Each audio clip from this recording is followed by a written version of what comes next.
the same background. My mom's from Jamaica. Single parent, raised 3 of us, worked 3-4 jobs. And that was kind of probably what fueled you to kind of have the career you had. And to be a first round and do all the great things you did with your mom and seeing her work.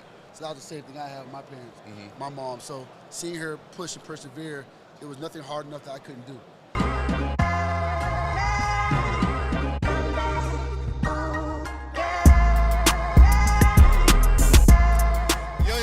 What it do? It's your boy Brock.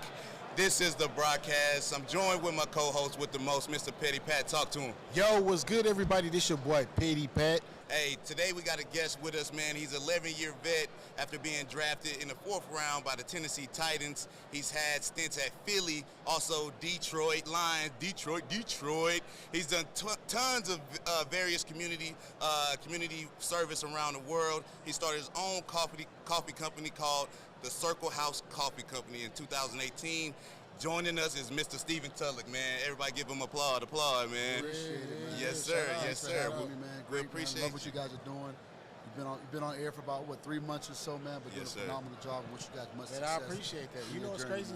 Because every time somebody comes on, they say the same thing, man. Y'all doing y'all thing. Keep want to see you win.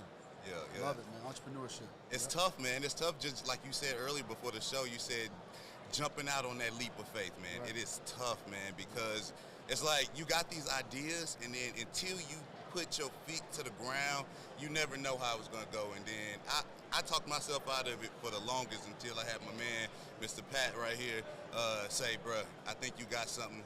Let's go with it. I think, as you know, man, being a pro athlete, man, we've always had to take that leap of faith. And anything we do and believe in ourselves. So the fact that you did this, you're not new to this, you're true to this. You know, just keep believing in yourself. Keep pushing it forward, and when I come back next year, it's gonna be even way bigger. It's gonna be way bigger. We're definitely praying on it. We go receive that. It's gonna be way bigger. We're speaking into existence. Tell us about you played just stint at Detroit. How are you feeling after the Detroit loss, man? So obviously, I started my career. I got drafted 4th round in 2006 to the Tennessee Titans. Did 5 years there, 5 with Detroit Lions, and 1 with the Philadelphia Eagles. But transitioning has been great, man. What I did was, I knew NFL is not for long, so during my career, I went to business entrepreneurship courses in the off-season. Stanford University, University of Michigan, Stephen Ross School of Business. So just preparing, University of Miami, just preparing for life after football while I played. God blessed me with 11 years, made some good money. And so the transition was more seamless. I got into, obviously my foundation while I played, helping give back to my mom's hometown of Jamaica, building a school in her hometown, helping underprivileged kids throughout Michigan, Nashville, Philadelphia, helping people in cancer and need. But that transition piece, like I said, started during my career. I retired, traveled the world for a year doing mission work, and then I jumped into went to coffee school. Started buying real estate and commercial real estate in Fort Lauderdale, and I went to coffee school in Seattle. Learned coffee, came back, opened this coffee company called Circle House Coffee, giving back 1 sip at a time to help people in need through coffee, and it's just been taking off from there. And I work with NFL teams. Coffee school? With the coffee school. That's great. They got a school to teach you about coffee. Absolutely. So, as you know, before you invest in something, you got to understand what you're doing. I got you. But you would never think that they have a school for coffee. Bro, you know what's crazy? Short story. I used to work at a Maxwell house in Houston. Oh, did you? Yes, bro. And when I tell you, I do not want to see another coffee grain, another drop of coffee. He'd be like, bro, no, I don't want no coffee. I used to go home every day smelling like that entire brewery, bro. Oh, and then because what I was just doing was just boxing up coffee, right? I was like, this cool. I'm just putting coffee coming down on the conveyor belt. I'm putting them on pallets. Right. They was like, man, it's kind of easy for you. You got 5 pallets. Right. You doing it? We gonna put you in the oven. Oh. And I was like, bro, when that first 2-3 days, I was like, bro, I can't stomach this. It was the coffee bean smell is too strong. It's strong. And I was going home smelling like coffee, bro. I was living with my granddad until she was like, man, I don't know what you got going. You gonna take it in the shower. But one cool process of going from a coffee bean, how they cook, how they bake it, and then it turns to grains. It was just a cool little process of seeing how everything worked in the coffee industry. And my grandma loved coffee. I used to go home with like 10, 20 boxes of coffee every few weeks. Talk to us about the coffee company and you starting it. Like, why was it so important? Coffee. Everybody's doing all kind of other things. What coffee was it? So I think for me, man, owning my real estate, I love real estate, man. I own commercial buildings, residential buildings. I just love real estate. So I watched this movie called Founders. It's how McDonald's was created and how the person who owned it, McDonald's, took the real estate. I'm like, man, this is brilliant. I've been able to make a lot of money in my career. I said, let me start owning dirt to create legacy. Yes. Right? So I said, you know what, it's easier for me to own my own real estate, create my own brand. Worst case scenario, plan B, I can lease it out and be a landlord and just collect money. Right. And I grow equity. Yeah. You know what I'm saying? So I can leverage my property. So bought this 3-story building as an experiment. It was zoned RACUV for drive-through. I said, you know what?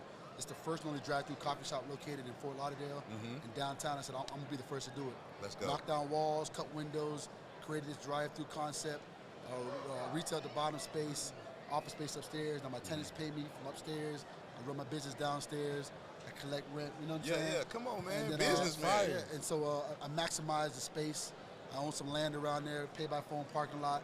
So, you know, there are 3-4 sources of income coming on this one particular property. Right. And then I went to work, man. I wanted to have a mission behind my brand to be able to bring awareness to foster kids, underprivileged kids, women with breast cancer through coffee. So it's not so much about the taste of coffee, which is phenomenal, but it's about the mission we're trying to get out to people to understand that we can give back one sip at a time with just awareness. And so creating that brand has been amazing for me. Like I said, it's opened up tremendous doors. We've worked with the NFL over the last couple of years, the Dolphins, and this, you know, now our coffee's outside of those 4 walls where we're distributing now. So it's cool to come with a concept on my couch, $107 to find a name, circlehousecoffee.com, to get all the handlers on LinkedIn and Instagram and Facebook, and then really bring it to fruition. I mean, it's been a hell of a roller coaster. Man, that's a hell of a story, man. That's a hell of a story, dog. We appreciate you giving that to us. Talk to us about your Stephen Tulloch Foundation. I know I have my own foundation. I have my reasons on, you know, giving back to the community. I was born in, you know, in a single parent household. My mama raised 5 kids. I was the oldest. I had a lot of people looking up to me, and, you know, she always told me, hey, never forget to look back, you know, on where you came from. You know, don't forget the people behind you. So many guys can do that to a certain extent that they overdo it. But how have you managed your community service? Because you've done tons. Yeah, so me and you come from the same background. My mom's from Jamaica. Single parent, raised 3 of us, worked 3-4 jobs. And that was kind of probably what fueled you to kind of have the career you had. And to be a first round and do all the great things you did with your mom and see her work. So that was the same thing I had with my parents, my mom. So seeing her push and persevere, there was nothing hard enough that I couldn't do. You know, because I knew what she was going through back at home. So just the mentality, I think, that she instilled in me to be able to never forget where you come from. I grew up in a nursing home. My mom was a private nurse, so I used to push the patients around, taking the bingo, taking them to get their head, you know, bring food to their room. So just gratitude for people and appreciation. It's a fulfilling. There's no price dollar on it, man. When you help people, you don't do it for recognition. You do it just for feeling good. And blessings come in so many shapes and forms by you doing that. That's why you're able to propel and be a first round and do all these great things because where your heart's at. You understand? It's where you give, where your heart's at. So doing that helped me create the foundation, knowing that we had the platform, like the NFL shield behind us, and we could bring a wide variety of awareness to these particular issues, right? Whether it's foster kids, underprivileged kids. You know, we can raise money and get school supplies and for the neighborhood through our name and our background. So having that shield definitely propelled me with my foundation to build a school in my mom's hometown in Jamaica, and to, you know, just create an avenue for people to, you know, look like us to have opportunity. Briefly talk to us about your mom. I mean, you talked about how she instilled that in you, giving back, and you've done so much, and you started the school. Tell the people about your school So about my 9th, 10th year in the league, you know, growing up as a kid, I used to always go to Jamaica, and I asked my mom, why are these kids in schools? She said, Steve, you know, these kids don't have, there's no schools for these kids. So my goal was to one day be able to get to the lead and take care of my mom, which I did. But, you know, to one up that, so, you know, Sherry Hendrinos, and, you know, we found some land in Jamaica, right outside of Negro, in my mom's hometown of Westmoreland. And we got this land. We worked with Helping Hands Jamaica, Food for the Poor Jamaica. And we built the school for 180 kids. I named it after my mom, Mercedes B. Tulloch Infant School. So now these kids from the age of 3 to 7, they can go to school. They don't have to be in the street, wait till they're 8 years old to go to school. They can go when they're 3. So, you know, to be able to provide them school material, uniforms every year. We go down to Jamaica. We have ice cream parties for the kids. And so now we're working on our 2nd school now. So, like I said, like I talk about legacy, leaving things behind, man.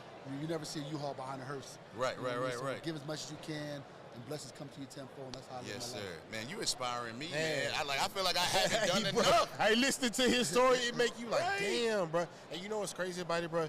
He did all that and didn't, without any social media publicity, he did it because it was out of the goodness out of his heart, bro. And I really commend you for that, bro. When you do things like you said, when you do things out your heart and you don't want anything from it, the blessings go come from that. You know what I'm saying? I do a lot of things without needing the media, because, you know, in this new generation, it's almost like if you didn't film it, you didn't do it. And I don't like that, bro. I don't like that. Like, I want to give out my heart. I don't always want to pick up my phone. Hey, I'm giving to this person. I don't like, you know, like, I want to. It don't feel genuine at that point. It don't. It feel like I'm doing it to get gratification from other people. Right. Or you're doing it for clout. You're doing it for clout. You know, you're doing it just for clicks. Sometimes, you know, obviously you want to bring awareness through media, right? Because awareness, but like you said, when you're doing it just for the pat on the back, it's bigger than that, man. I mean, it's a phenomenal feeling to help people, and I enjoy it, man. And, yes, sir. And that's what I'm about. Man, talk to us about the transition very briefly before you get out of here. I'm currently going through the transition of retiring, getting out the league, and things like that. And like you said, taking that leap of faith in my own business. I have a lounge in Houston, restaurant in Houston, and talk to the people about the transition. And some of the listeners, like, there's guys out there that have no purpose. They're trying to look for their purpose. Right. Could you give a little bit of advice to the guys that might catch this episode and need that little wisdom and advice to the transition and how to get through it? Yeah, absolutely, man. I think first and foremost, find someone smarter than you. You don't have all the answers. Hire consultants. Hire the right attorney to look over your documents before you sign paperwork. Make sure whatever it is you want to do, you understand what you're investing in. Whether it's stocks and bonds, annuities, or it's real estate, or it's a business. Make sure you understand it before you get into it. I think that's the biggest thing. Is we try to muscle our own understanding to be able to do things on our own because our mindset thinks we can do it. Right. But you got to hire people around you, your supporting cast. If your team that you have on this podcast, it's a team. Together, everyone achieves more. Right. So once you understand what you get into, that's the first and foremost thing to do.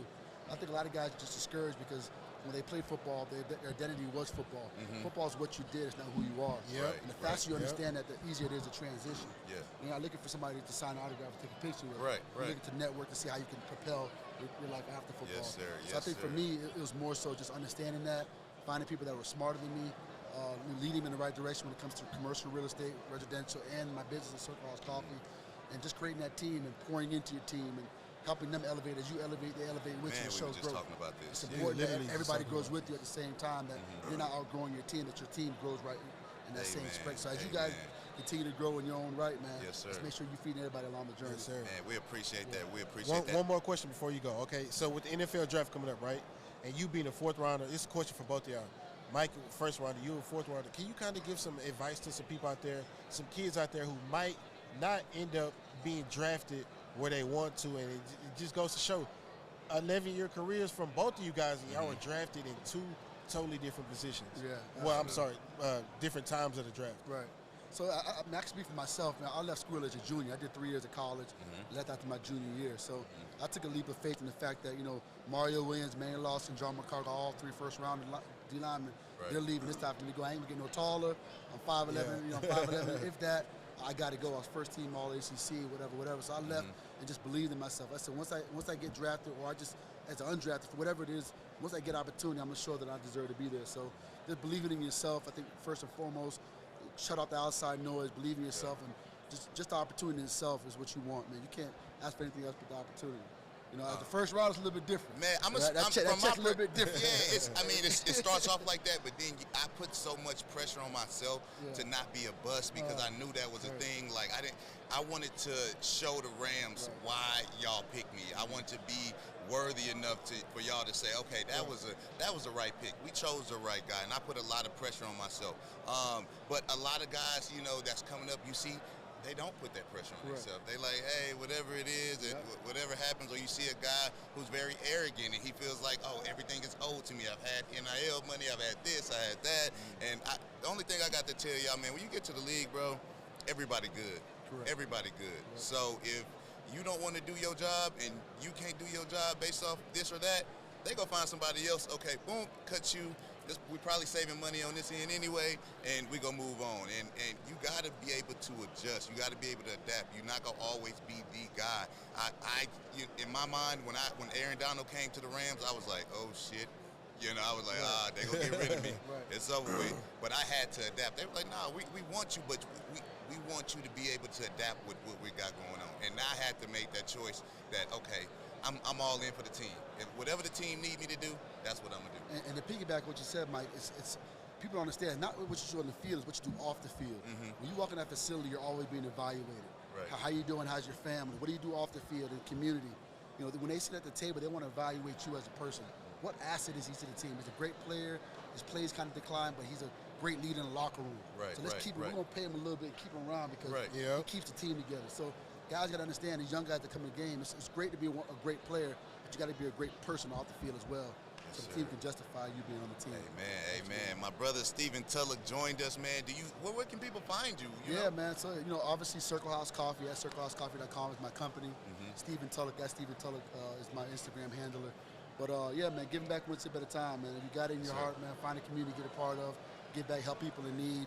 And I just, like I said, I appreciate you guys having me on your show. Man, we appreciate you joining us. Pat, you got dropping any some last knowledge. Again, guys, don't forget, BrockBrandClothing.com. Matter of fact, look, bro, you know what? We can't leave you out, bro. I got a hat for you. Oh, yeah. Come on. We can't forget this segment. Come on. He went off camera to grab it. Yeah, got to. And we giving.